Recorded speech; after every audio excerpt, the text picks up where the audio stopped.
దధీచి మహర్షి ఆశ్రమానికి ఇదే మీకు స్వాగతం. నేను దారి తప్పినట్టున్నాను. దారి తప్పినప్పుడే సరైన దారి లభిస్తుంది.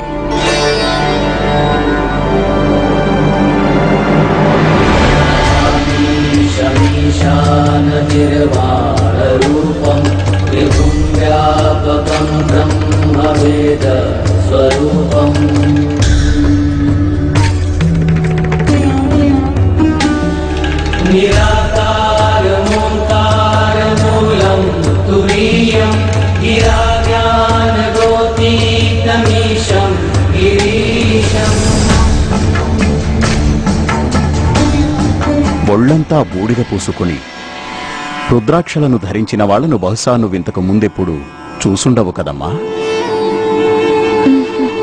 ప్రతి ఒక్కరి జీవితంలో అవశేషంగా మిగిలేది కేవలం ఈ బూడిదే. అది మనల్ని ఎన్నడూ విస్మరింపనివ్వదు. ఈ సృష్టిలో సర్వస్వం నశించిపోయేదే. చివరికి ఈ సృష్టి కూడా. అలాంటప్పుడు ఈ లోకం మీద వ్యామోహం దేనికి? వీటిని చూడు. రుద్రాక్ష బీజము. బీజాలు ఎన్నడూ వాడిపోవు, ఎన్నడూ మరణించవు. అవి జీవనదాయకాలు, ఆత్మల వలెనే. ఈ సత్యాన్ని ఎన్నడూ విస్మరించకూడదు. అందుకే మేమంతా ఈ రుద్రాక్షలు ధరిస్తాము. మేము శివభక్తులమనడానికి ఇవే నిదర్శనాలు. శివుడా? అవును తల్లి, శివుడే. భగవంతుడైన హరహర మహాదేవుడు. వారి దైవత్వాన్ని తమరి తండ్రి అయిన దక్ష ప్రజాపతి నిరాకరిస్తూ వస్తున్నారు.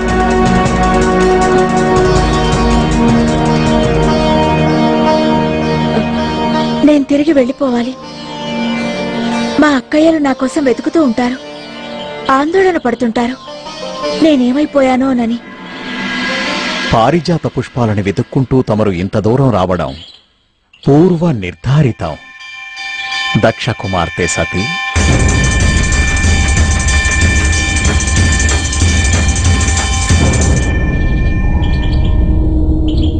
ఇలా అన్నీ ముందే నిర్ణయింపబడుంటే ఆ విగ్రహం ఆలయం లోపలికి రాకపోవడం కూడా పూర్వ నిర్ధారితమే అవుతుందా? అవును. అలాగే ప్రజాపతి సంకల్పించిన నారాయణ యాగం విఫలం కావడం కూడా నిశ్చయం. అసంపూర్ణ విగ్రహాన్ని ఎన్నడూ ప్రతిష్ఠించకూడదమ్మా. అందులో లోపమేముంది?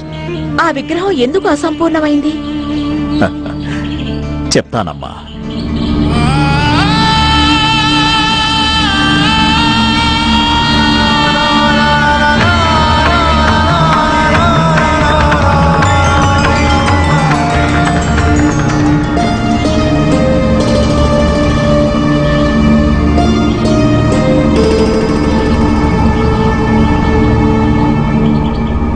వెళ్లి దానిని స్పృశించి తమ తండ్రిగారు తయారు చేయించిన విష్ణు విగ్రహాన్ని స్ఫురణకు తెచ్చుకో అమ్మా.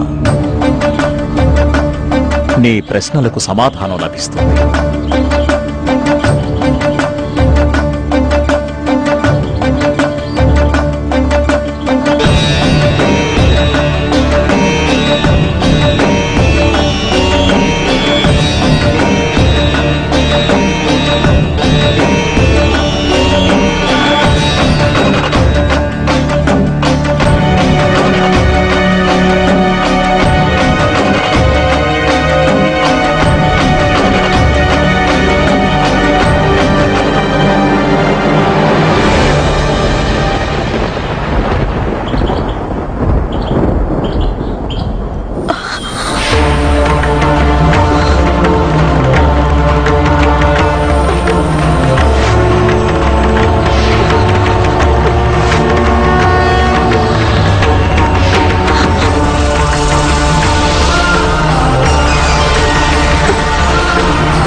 ఏ విధంగా బ్రహ్మదేవుడు లోకాలను సృష్టించాడో అలాగే విష్ణువు ఈ లోకాల స్థితికారు.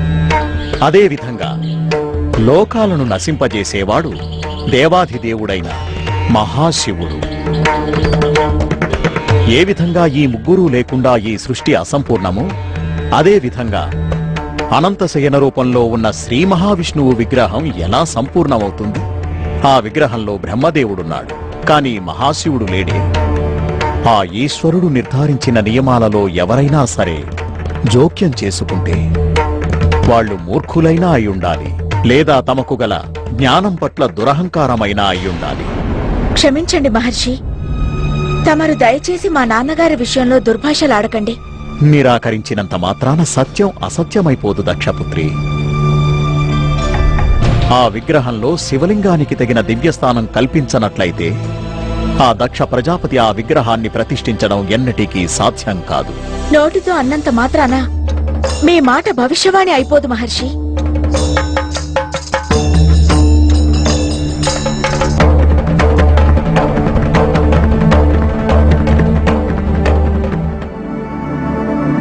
నేను సువర్చని, దధీచి మహర్షి ధర్మపత్నిని.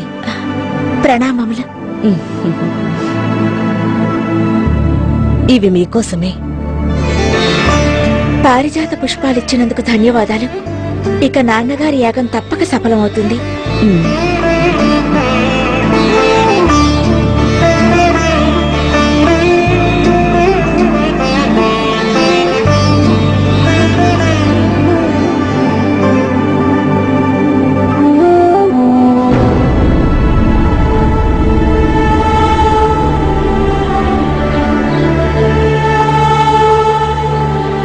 ఆత్మ సాక్షాత్కారానికి నేను భ్రమలో పడనక్కర్లేదు, దారి తప్పి తిరగాల్సిన అవసరమూ లేదు.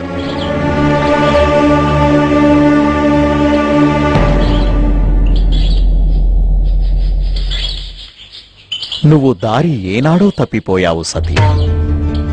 ఇక మిగిలిందల్లా ఆత్మ సాక్షాత్కారం ఒక్కటే. నువ్వు ఎంత వద్దనుకున్నప్పటికీ నువ్వు వెళ్లే ప్రతి మార్గం నిన్ను మళ్లీ ఈ రుద్రాక్ష దగ్గరకే తీసుకొస్తుంది. దానిని నువ్వు స్వీకరించే వరకు నువ్వలా వస్తూనే ఉంటావు.